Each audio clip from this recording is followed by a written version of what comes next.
Welcome everyone to Live with Sara and Tasha. I'm Sara Hodson, the founder and CEO at Live Well Exercise Clinic. And I'm Tasha McCrae, our VP of Brand and Culture. Welcome. And we are the original CEP's clinical exercise physiologists and health coaches here at Live Well. Yeah, and we're so excited that you've decided to join us today. We host these calls to just share our passion for exercise physiology and for behavior change in helping you live your life to the fullest. And I think one of the things we absolutely love about getting on these calls is seeing your lovely faces on a weekly basis, and seeing our Live Well family from across Canada join us.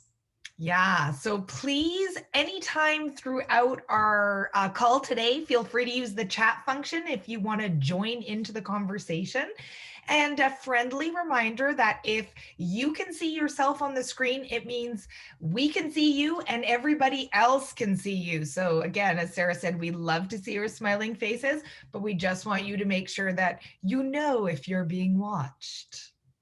So feel free to open up your camera or not, based on simply what you are comfortable with. Should we get started? Let's get started. So today is a topic that I hear people asking for a lot as members at Live Well, and it's about eating better and more specifically the best way to control portions. So Sara and I have some opinions, but important that you know that our opinions are science-based. But at Live Well, we really don't sort of subscribe to calorie counting. So I want to start off by really explaining why that is not the way that we're recommending that you sort of control your portions. So, and I'll first interrupt and say, what a relief that we don't have to calorie count, because calorie counting is a real challenge. I'm going to be honest. And that's part of the reason that it's not the number one way that we recommend that you portion control, is because it's super time consuming. And yes, there are great apps out there where you can type your food in and figure out what the values are for that particular food. But anybody who's used one of those apps know, heaven forbid, if you decide to cook for yourself and make a recipe, you better hope that recipe book had a breakdown too, or else it gets a little bit more complicated to enter those things in. So ease of use is one way, because to portion control, we need to be doing it all the time. But also, it's important to know that calorie counting is not an exact science. It is subject to error. And, there's a 10 to even 30% discrepancy either way. You could be under eating those calories or overeating those calories. And that's a pretty broad range. And so those are not numbers I'm willing to live with. well, for sure. Right. So they're subject to error, they're time consuming. So that is not what we're going to be talking to you about today. If you love to calorie count and you've got an app and it's working for you, we're certainly not saying that you need to abandon that.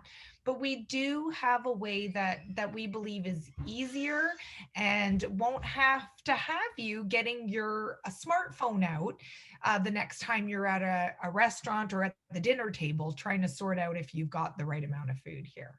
Mm-hmm.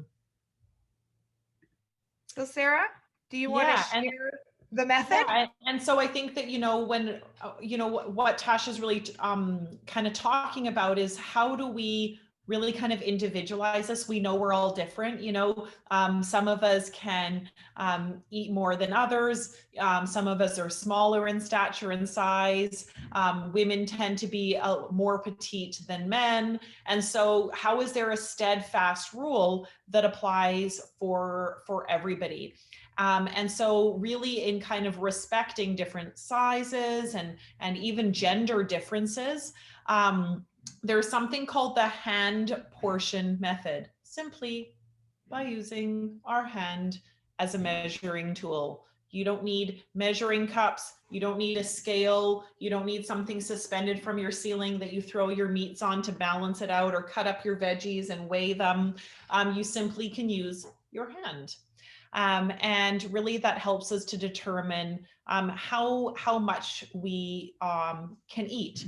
And so when we actually look at the hand, we know that simply we look at it in terms of portion size. So my hand is a certain size, and so I can look at the palm of my hand for protein. I can look at the fist of my hand for carbs. I can look at a scoop with my hand for healthy whole grains, and simply my thumb would be those healthy fats. So sometimes for men, for example, it might be that we're using 2 palms instead of 1 palm, but it's simply about the measuring surface that we have. And it's something that is readily available to us and actually already customized by the universe for us to choose our foods.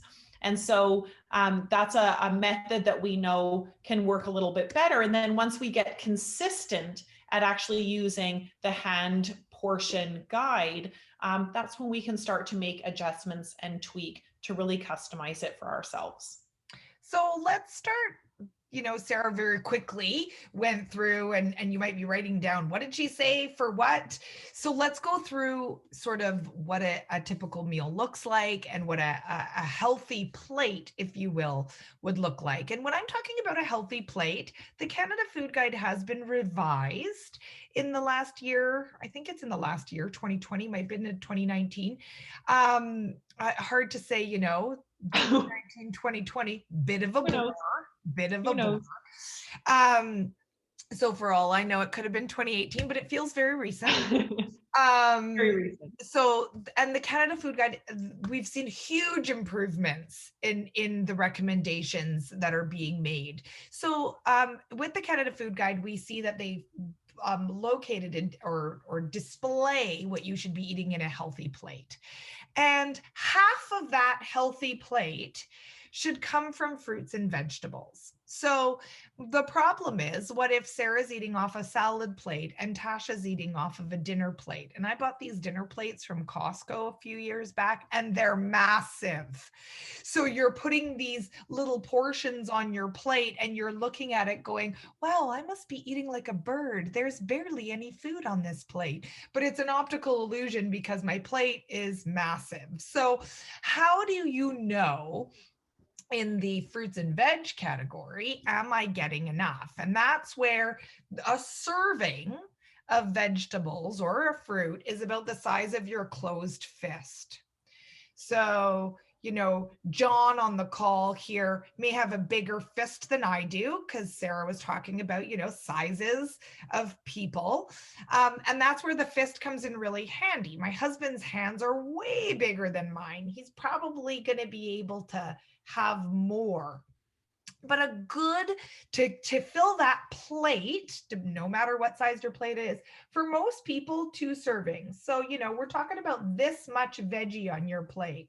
And if you're going, holy, my lunch did not include that amount of veggies, as I did, as I was about to get on this call, I went, and I started balling up the salad that I was putting on my plate and going, yeah, that looks about right. You can really easily visualize, do I have enough veggies in my meal? And then, as Sara said, you can then customize. For some people, eating that much may be like, I'm so stuffed, I couldn't possibly. Well, then it's okay to scale back, but then you'll want to scale back in proportion to the other things on your plate, which we'll talk about sort of coming up. So the beauty with filling half your plate with vegetables, which is our number 2 of our healthy eating habits, is make veggies your main, is that veggies are super nutrient dense, full of vitamins, minerals, things that we need to be healthy. And for the volume that they give you for your 2 fists, you're getting relatively little calories. And I know for a lot of people on the call, we hear a lot about I'm trying to lose weight. I'm trying to lose weight.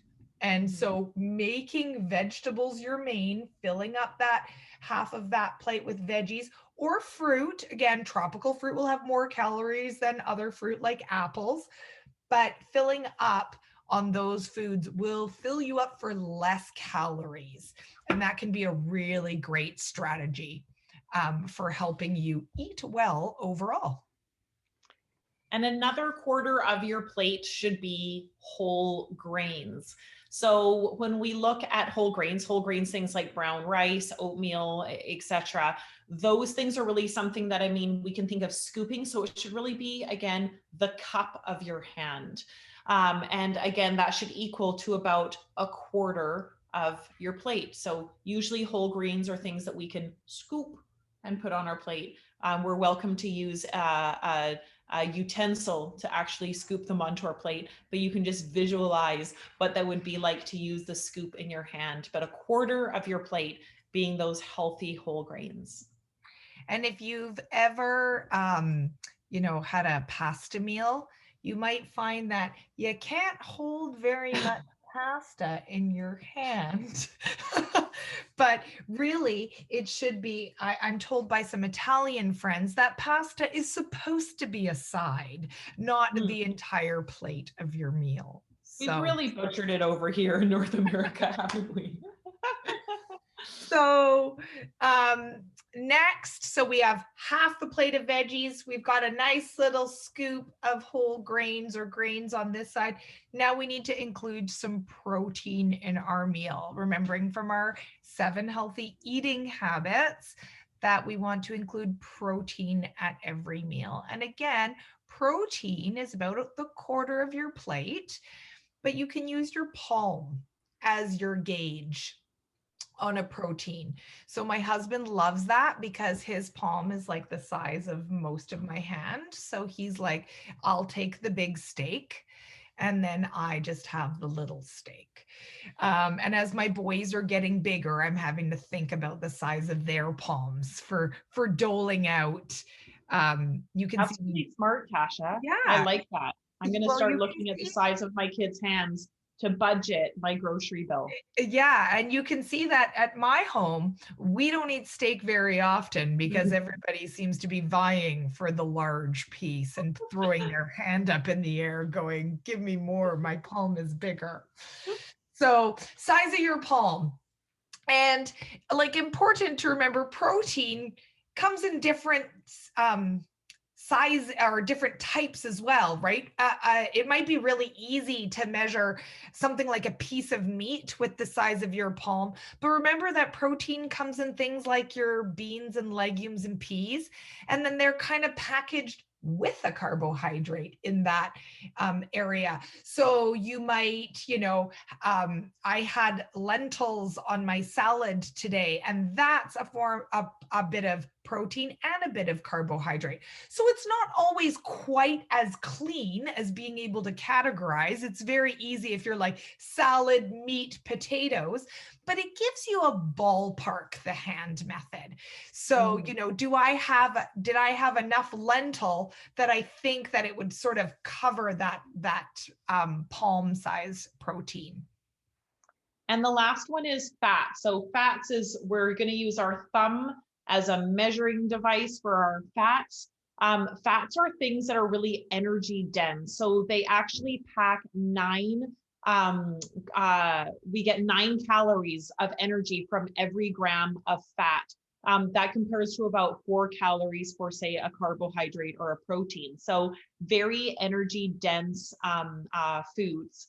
So we do need to watch our portion size when it comes to fat. So again, looking at your hand, a fat serving would be about the size of your thumb. And I know that oftentimes, way back when Tash and I used to work in cardiac rehab, and we would be teaching our cardiac rehab patients about healthy nuts and so forth, we would have people come in and talking about eating whole cans of peanuts because, we had said that nuts were good, but really, again, when it comes to portion size, we want to be really careful. And so using that thumb is a really good guide. I wish we had the hand portion method back in cardiac rehab. That would have been really helpful for us. It would have been helpful. I have actually, Sarah's just triggered a story that I remembered. I'm going off script, Sarah. Hang on to your pants here. So I remember a gentleman coming up to me and he goes, my blood sugars are just like really not reacting well after my breakfast. And I don't understand because I am having such a healthy whole grain breakfast. And then he described to me this bowl of carbohydrates that he was eating, but they were healthy whole grain carbohydrates, wheat berries and whole grain this and whole grain that, and everything sort of made exactly as nature had asked. And so he was eating the right type of carbohydrates, but his portion size, because he had added all of these, he was getting far more than what would be a scoop. He was maybe having 4 or 5 scoops in this particular meal, maybe not quite enough protein to balance out those scoops. And so and his fruit choice, with the fruit, he was putting on dried fruit, which tends to be a little higher in sugar. So though they were good choices, the portion was messing him up, because as his body had to process all of that carbohydrate, it was driving his blood sugars up. So we need to have this nice balance. And I think we know is that there's no right magic recipe that will work for each of us. And so we've given you a picture of what a healthy plate looks like. So 2 fists of veg, the palm of protein, the cup of whole grains if you can. We want to stay away from refined grains. But once you sort of have tried that on for size, it's time to start being the scientist of your own life and manipulating that for you. So if you find that after that meal, I've got my veggies and I've got this and I've got that, and I'm starving still, let's say a good 20 minutes after your meal, you're finding I am still hungry, then you might want to increase a little bit of the fat or protein portion that you have. So maybe you're going to add another thumb or another half a thumb, or you're going to put in another palm or half a palm, because fats and proteins help us feel full and satiated. But if you're finding that you're gaining weight, you may want to pull back a little bit on that fat or protein portion. You don't want to eliminate either of those. I think that's really important. Fat is not a 4-letter word, right? Well, fats with an S is, but it doesn't matter. It's not a bad word. We need fats to be healthy. And in fact, lots of good research that we need those poly and those monounsaturated fats. And if those words you're going, I'm not too sure, don't you worry, we've got your back, because we've got a nutrition course coming out shortly for all our Live Well members. But the idea is that to get those fats, but just in a little bit of a smaller amount. And something I love that you said there, Tasha, that and some of you might not even know this, as Tasha and I have been kind of developing the member portal and everything for you as Live Well members, is the lesson lab. And really that word lab is there for exactly what Tasha is talking about, that we can give you the information and the tools and the elements of the recipe, but we're all individuals. And that's why at Live Well, we don't say, here you are on day 1, here's all of the things that you need to eat on day 1 through 365, go away for the year, and here's what's going to happen. We want to respect that everybody comes to us with a different background, with different likes and dislikes, and we all have to be our own scientists of our own health. And I think this is a great example of how we now know a framework, and now we can take that away and work that into our life. Yeah, for sure. Sarah, I'm just sort of going over what I said there about the fats and the proteins. Again, if you're finding that you're struggling with your weight, you also might want to consider, maybe your body is a little less tolerant to carbohydrates than somebody else is. So carbohydrates are another area where you can start to sort of shift the slice of the pie that your carbohydrates are taking up. Again, we just kind of came through a low carb craze. We're not suggesting low carb, but you want to think about you may need a little bit less, or your body may respond better with a little bit less if you're finding that you're struggling with your weight. So we would love to open it up for questions, comments. Have any of you been using and implementing the hand portion method? We'd love to hear from you. Feel free to type into our chat. We'd love to have a discussion with you now about it. Maybe you're just going to share something that works well for you. We love to hear those things also. But we know that nutrition is really an area where, we have a lot of questions, and, we often think that, okay, well, why do things keep changing in the field of nutrition? Why are they always changing? Well, the field of nutrition is actually one of the, it's a newer field in relation to many other fields like physics and mathematics and so forth. And so there is a lot of innovation and research done, but what science actually tells us is that it's continuing to refine the information that's being brought to us. And at Live Well, we always bring you evidence-based information as it applies to your nutrition. So as you heard Tasha mention, right now we're in the works of putting together a nutrition course, just like you've had the 7 healthy habits and how you've had the health mapping course. We want to bring those to you in a nice package so that you can really walk through it. And those are things that sometimes we need to revisit. I find it's good for myself to revisit this. Even in Tasha and I leading these lives with you, I remember that's something I need to remember. That's something I could work on. That's something I maybe need to adjust in my life. But we would love to hear if you have any questions around this area of nutrition.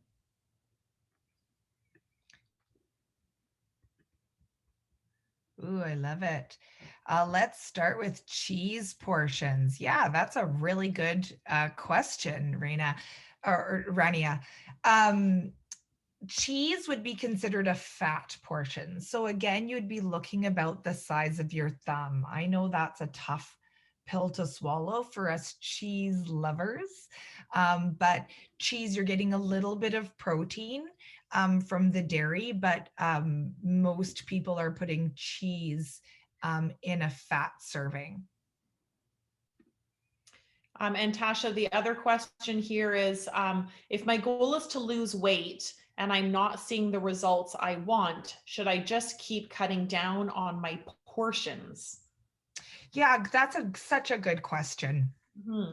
And we don't want to get into a situation where you're hungry all the time, because that's a terrible plan for you from a behavior change standpoint, because eventually if you're hungry all the time, you're going to find yourself falling off the diet, if you will, and it tends to then swing the other way, where then we're like, oh, forget it, and our body almost calls for that junk food because it believes us to be starving. So we don't want to limit our calories too much. So if you're still hungry, I would really look at increasing that veg portion if it's a physical feeling of hunger. I want to be really clear that there's a lot that goes into weight loss. And I would, if you're feeling satiated from your meals and you're in a reasonable, you're eating sort of what that plate looks like, you don't feel stuffed, you're getting lots of veg in, then I would actually start to look at different areas of my life. Am I sleeping well? Am I getting enough sleep? Am I completely stressed out all the time? Because all of those are areas that do affect our weight. And we always just think diet, exercise, diet, exercise. Speaking of exercise, not a phenomenal weight loss tool. It leads to very modest weight changes. But I would look to see, am I exercising enough for weight maintenance and weight loss? We're really looking to be moving our bodies about an hour a day. 300 minutes a week is where the research tells us we should be when we're looking at weight loss goals. So can I move my body more? Can I make sure that I am eating and feeding my body with the absolute best? Am I sleeping well? Am I controlling my stress properly? And then if you're still struggling, I would reach out to your physician, make sure that there's not a thyroid issue or things like that that need to be looked at. But sometimes we just feel like, it's all about the food. And it's really weight. It's all about the hormones. It's all about the metabolism. There's a lot going on there. So you want to tweak all those different areas of your life to make sure that you're maximizing your chances of being at your healthiest weight. That was an extremely thorough answer, Tasha. I'm Thank you. very You can see I'm quite passionate about it. I love it. I can see the chat, Sarah. So for some reason, you're going to have to tell me if there's anything else. I absolutely am about to. So John was just sharing potatoes are carbs, not grains. Can I comment there? Can I comment there? Okay. So for dinners with potatoes, do we not worry about the grains component? Yeah, such a good question, because they're kind of like, again, they're like those lentils. They're a hybrid, right? Little bit protein, little bit carb. What do? They are a vegetable. They do fit in the vegetable category, but I love that you brought this up, because half a plate of French fries does not, or mashed potatoes, does not make your vegetable serving. So we can really kind of break our vegetables down into starchy and non-starchy veg. And the ones that are starchy, so your sweet potatoes, your turnip, that kind of turnip is a little on the less starchy side, but those kind of potatoey family veggies, they're kind of shifted a little bit more to that carb side, right? Same thing, peas are very starchy, corn very starchy. So moving those a little bit more into that grain category is smart. Love that you brought that up. Ooh, and then Tasha, other than that, people are just commenting on how passionate you are and that they appreciate it. They're not saying use this lady crazy, are they? Just because I can't see her. Okay. No, I'm not going to read those comments out to you. There's none. Don't worry, Tasha. For those of you who didn't know, this was a special week for Tasha. Yesterday was her birthday, and she turned only 1 year older this year. Even though sometimes right now we feel like it's been a month or 2 years or 3 years, none of us really know where we're at in the scheme of life right now. But just a big happy birthday to Tasha. So happy birthday. We love you. We do love your passion and enthusiasm. So let's give a big celebration to Tash. Happy birthday. Yeah. I'm giving it because I know I make lots of jokes. I think I've done it on this call. I make lots of jokes about, growing old and that you'd never believe I'm old enough to have, but I just honestly believe that birthdays are such a celebration, because a lot of people did not make it to my age, and I have the privilege to live another day and get to spend some time on Zoom with you fine folks. So, hey, it's all good, right? I know we still have some comments and questions coming in on the chat, but our time is up for today. We look forward to continuing the conversation with you, of course, every single week. But we just want to remind you, what are some things that you can do this week? So make sure to, think about what we've talked about, observe the composition of your meals and see if they really meet our healthy eating habit recommendations. You can also refer back to your food log and see how you did with these recommendations. So there's food logs available for you. You are welcome to fill those out. Practice using the hand portion guide and method and see how it works for you. And again, once you get consistent with it, that's where you can start to tweak it for yourself. Don't forget to log into your member portal and set your weekly practice plan. 1, 2, or 3 things that you are going to commit to work on this week that you are highly confident that you feel that you can achieve. And of course, make sure to make a date with exercise, whether you're exercising in our clinics, live streaming into our clinics, or using our on-demand. Make sure to make that date with exercise so that you show up. We want to thank all of the Live Well members who joined us today. It's our pleasure to get to spend time with you. If you're watching this video as a replay and you are not a Live Well member, we would love to invite you to be our guest at Live Well. You can go to livewellclinic.ca, click on Be Your Guest, and take part in this community with us. Also, don't forget, if you haven't subscribed to our YouTube channel, please do. You'll get access to all of the live episodes and any other shenanigans that Sara and I are up to on that channel. And finally, do not forget to join us next week, same time, same place, same faces, with Sara and Tasha live Thursdays, 12 noon Pacific, 3 p.m. Eastern. And next week, we are discussing building a healthcare team. And if you're wondering what that means, we encourage you to join us to find out exactly what that does mean. I love the cliffhanger. I know, right? Oh, we're going to leave it as a cliffhanger. Thank you, everybody, for joining us. Have a fabulous week. And don't forget to live well.